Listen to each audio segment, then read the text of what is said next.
Saya kira konsep yang paling sering disalahartikan dalam sains dan seperti diketahui ya, dia merupakan konsep yang paling mengundang banyak kontroversi, mungkin bukan hanya dalam sains, tapi bahkan dalam kebudayaan populer kita, yaitu gagasan tentang evolusi.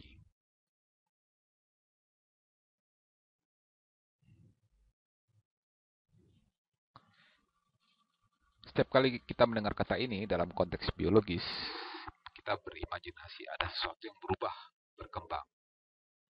Maka ketika orang menggunakan kata evolusi dalam konteks sehari-hari, mereka menganggapnya sebagai gagasan tentang perubahan. Saya coba gambarkan, ada kera besar.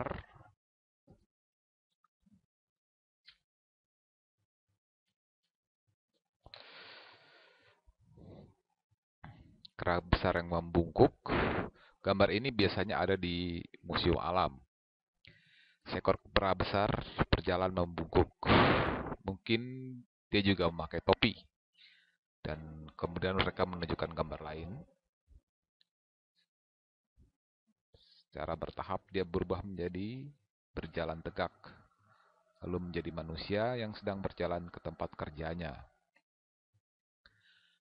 Dan ada pesan tersirat di sana bahwa berjalan tegak lebih baik daripada tidak berjalan tegak. Dan makhluk ini punya ekor.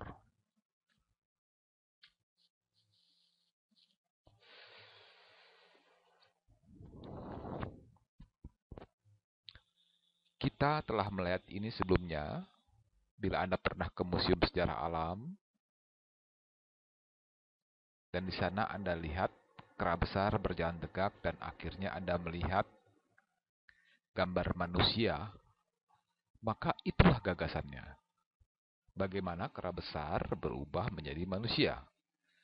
Saya telah melihatnya dalam berbagai konteks, bahkan dalam kelas biologi atau di komunitas sains, mereka akan bilang kera besar berevolusi menjadi manusia. Kera besar berevolusi menjadi pra-manusia. Makhluk berdiri hampir tegak, agak bungkuk, terlihat seperti setengah kera dan setengah manusia, dan lain-lain. Saya ingin menjernihkannya di sini. Meskipun memang ada proses ketika makhluk-makhluk ini berubah dalam kurun waktu, mungkin nenek moyang mereka tampak terlihat seperti ini.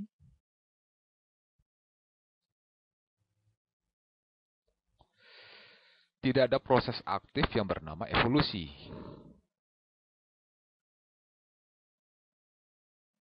Evolusi bukanlah seperti kera besar berkata, saya ingin anak-anak saya terlihat seperti ini. Maka, saya ingin DNA saya berubah agar mereka dapat menjadi makhluk ini.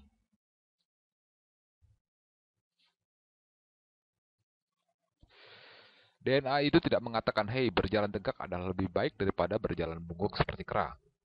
Dengan pemahaman itu, saya akan membuat perubahan seketika terhadap makhluk ini. Ini bukanlah evolusi. Evolusi bukanlah, Anda tahu, ada orang yang membayangkan ada pohon di sini, di pohon ini ada buah-buahan, di bagian atas pohon mungkin ini adalah apel. Dan mungkin di sana ada makhluk seperti sapi atau makhluk seperti kuda yang berkata, saya ingin menjangkau apel itu. Dan karena mereka ingin menjangkau buah itu, maka pada generasi berikutnya mereka berusaha meninggikan leher, memanjangkan leher. Dan setelah beberapa generasi, leher mereka jadi sedemikian panjang sehingga akhirnya mereka berubah menjadi jerapah. Hal seperti itu bukanlah evolusi, juga bukan maksud dari evolusi. Walau pada pandangan awam, kata evolusi mendorong kita berpikir seperti ini. Apa itu evolusi? Sesungguhnya saya lebih suka menggunakan istilah seleksi alam.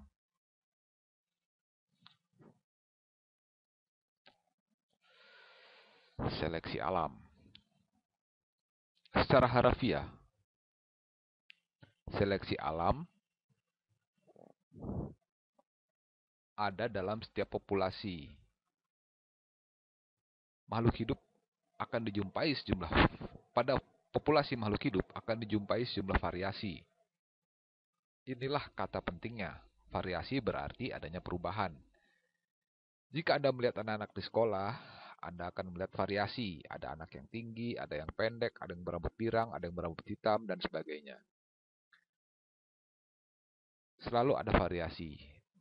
Dan yang terjadi pada seleksi alam adalah kadang-kadang faktor lingkungan akan memilih variasi tertentu.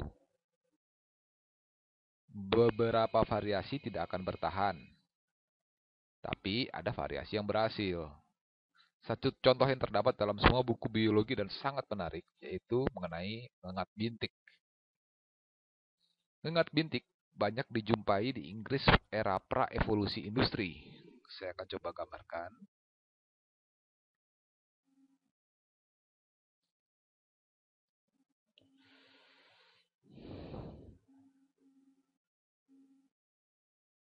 Dua ngengat bintik di sini. Saya gambarkan satu lagi.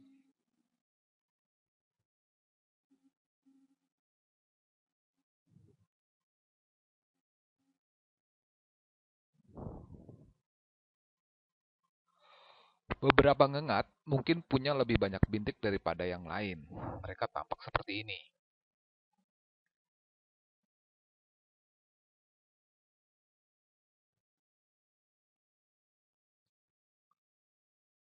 Beberapa tampak seperti ini. Ada pula yang berbintik hitam.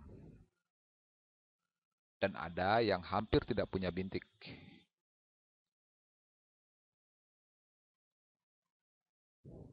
Inilah variasi alam.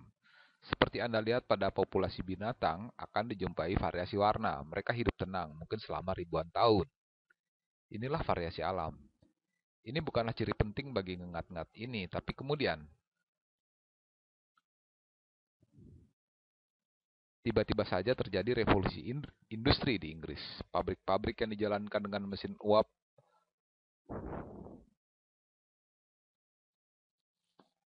berbahan bakar batu bara mengeluarkan jelaga. Jadi tiba-tiba hal yang dulunya abu-abu putih, misalnya mungkin beberapa batang pohon, saya gambarkan beberapa batang.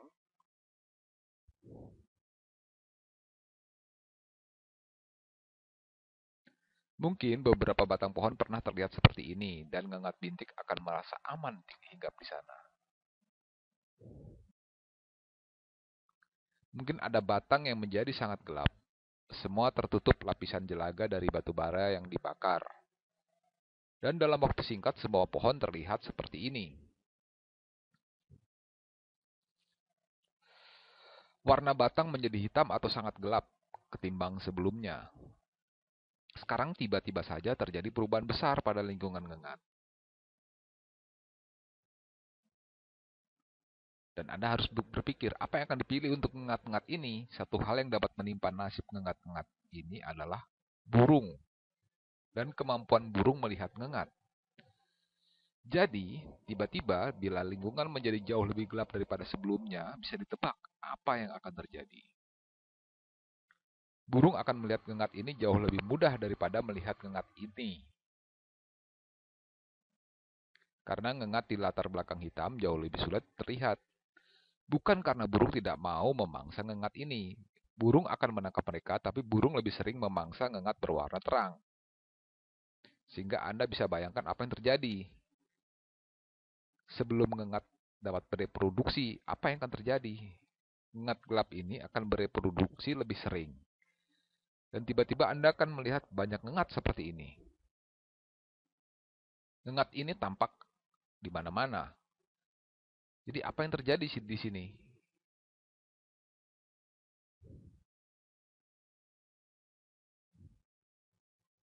Apakah ada desain atau perubahan aktif oleh ngengat ini? Apakah ngengat ini, maksud saya, bukankah merupakan cara cerdas untuk menjadi hitam?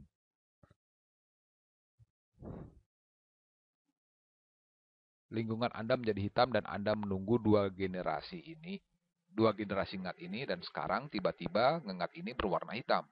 Dan Anda mungkin berkata, wah, itu ngengat yang jenius. Mereka bisa berevolusi menjadi ngengat hitam agar bisa mudah menghindari burung. Tapi bukan itu yang terjadi. Ada banyak variasi di populasi ngengat bintik. Dan yang terjadi adalah ketika lingkungan berubah menjadi gelap dan semakin gelap, ngengat di sebelah sini kurang berhasil bereproduksi.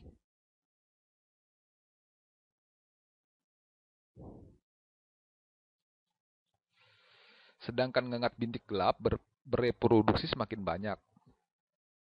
Sedangkan ngengat bintik terang menjadi mangsa. Sebelum mereka dapat bereproduksi, akibatnya mereka tidak menghasilkan banyak keturunan, sementara ngengat bintik gelap menjadi dominan. Dan kemudian ngengat bintik lebih diasosiasikan sebagai ngengat hitam. Sekarang Anda mungkin berkata, oke Sal, ini hanya satu contoh. Saya butuh lebih banyak lagi contoh. Ini adalah seleksi alam. Seharusnya dapat diterapkan pada apa saja. Seharusnya dapat menjelaskan mengapa kita berevolusi dari bakteri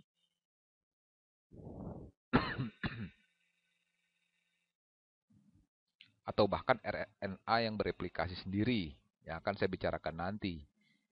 Saya perlu lebih banyak bukti seleksi alam. Contoh terbaik adalah flu. Saya akan buat video lain tentang virus dan bagaimana virus bereplikasi.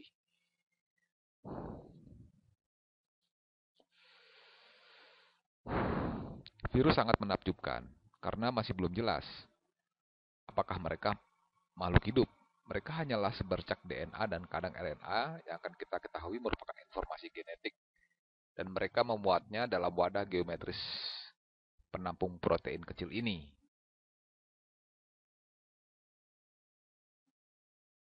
Hanya seperti itulah mereka. Virus bukanlah makhluk hidup yang aktif bergerak dan aktif bermetabolisme. Yang mereka lakukan adalah mengambil DNA ini dan menyuntikkannya ke sesuatu yang dapat memprosesnya. Dan mereka menggunakan DNA untuk menghasilkan lebih banyak virus. Tapi bagaimanapun, flu bukanlah virus.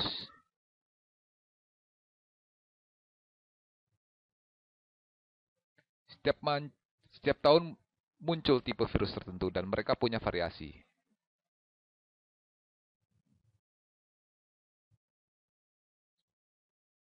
Saya akan buat variasi dengan buat banyak titik-titik dan mereka menginfeksi. Misalnya ini flu manusia. Mereka menginfeksi manusia dan pelan-pelan sistem kekebalan manusia mulai mengenali virus dan mampu menyerang sebelum virus menimbulkan kerusakan lebih parah. Jadi sekarang dapat dibayangkan apa yang terjadi bila ini adalah flu yang mewabah saat ini. Mereka punya dua titik kecil ini.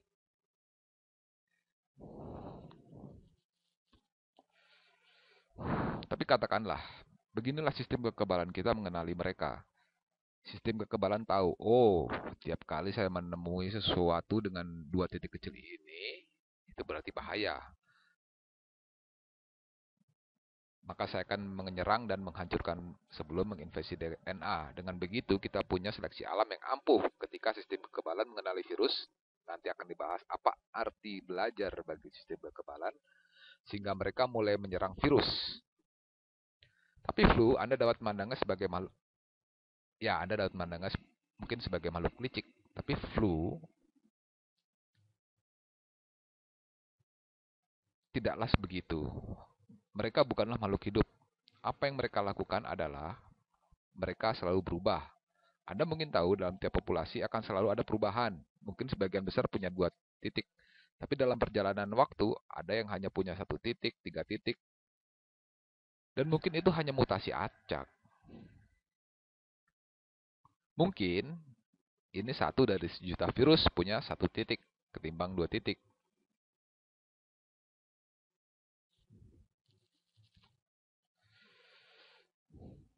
Tapi apa yang terjadi begitu sistem kekebalan tubuh terbiasa menyerang virus dengan dua titik merah?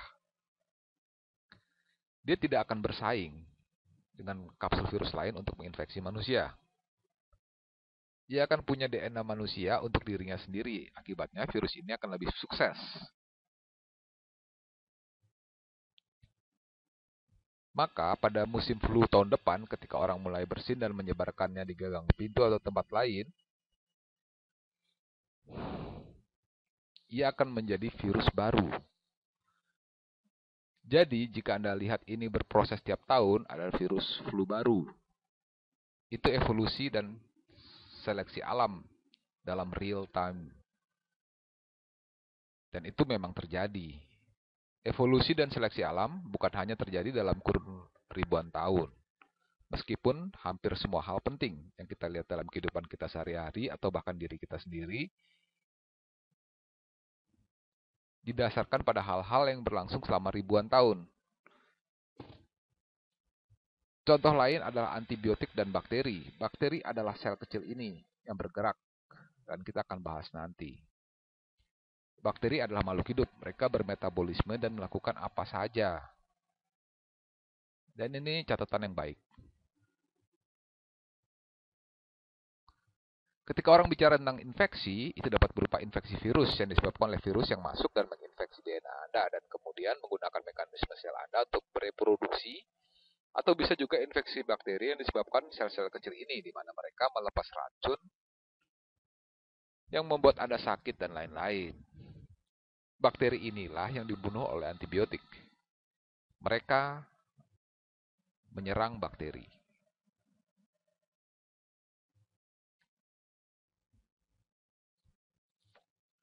Antibiotik membunuh mereka.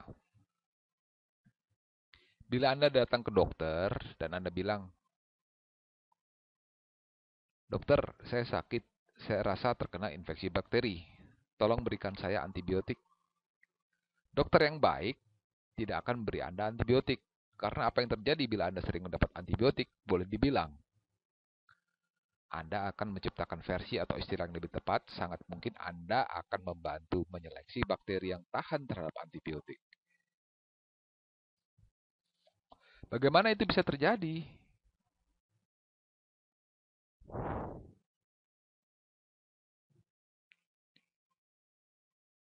Misalnya, ini adalah bakteri.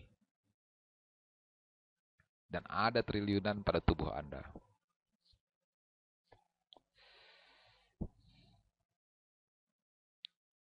Sesekali muncul bakteri yang sedikit berbeda.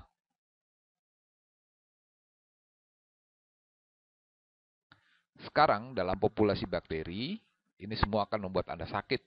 Dan ini hanya beda acak dalam bakteri. Mungkin terjadi sedikit perubahan pada DNA virus, tapi apapun yang terjadi, semua ini adalah bakteri. Kita tidak mau diserang oleh banyak bakteri. Sistem kekebalan bisa menyerang dan memerangi mereka, tapi bila jumlah mereka terlampau banyak, mereka bisa membunuh atau membuat kita sakit dan lain-lain.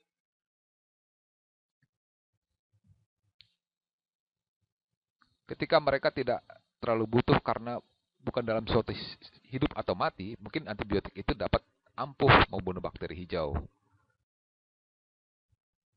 Tapi apa yang terjadi bila tiba-tiba banyak bakteri hijau terbunuh? Sekarang bakteri biru menguasai seluruh ekosistem. Yang sebelumnya harus diperebutkan dengan bakteri hijau. Sekarang hanya ada bakteri biru. Dan mereka dapat leluasa bereplikasi. Jadi, sekarang ia akan leluasa bereplikasi dan sekali lagi, tidak ada semacam desain atau proses pintar di sini.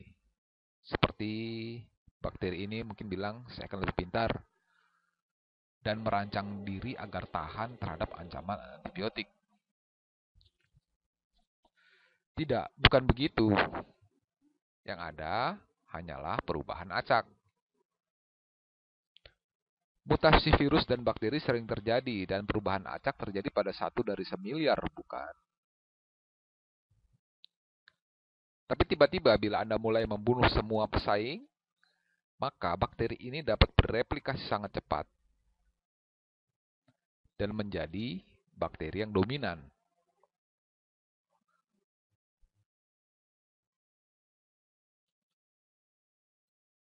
Antibiotik untuk menghancurkan bakteri hijau menjadi tidak berguna lagi. Dan Anda punya bakteri super ini. Mungkin Anda pernah dengar kata bakteri super. Inilah bakteri super itu. Mereka tidak merancang diri untuk jadi super.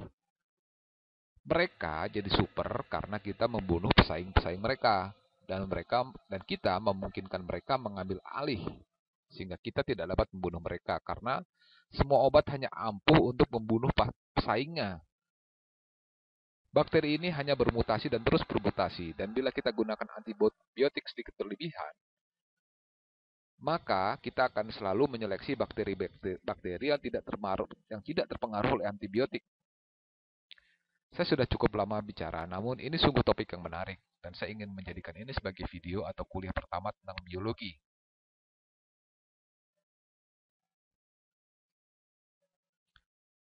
Bila Anda sungguh ingin pelajari makhluk hidup, Anda tidak dapat membuat asumsi selain seleksi alam.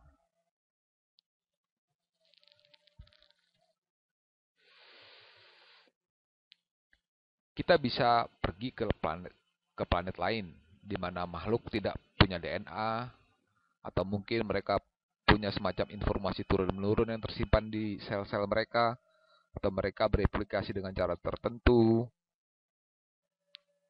atau bahkan mereka tidak berbasis pada karbon, mungkin mereka berbasis silikon. Dan bila kita pergi ke planet itu untuk pelajari biologi, semua yang kita tahu tentang biologi, virus, dan DNA akan sia-sia saja.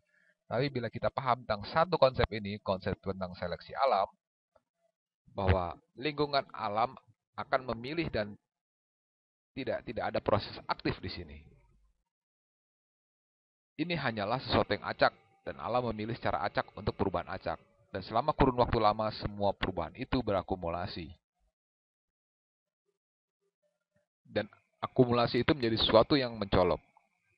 Kita akan bahas lebih banyak pada video lain. Sampai jumpa.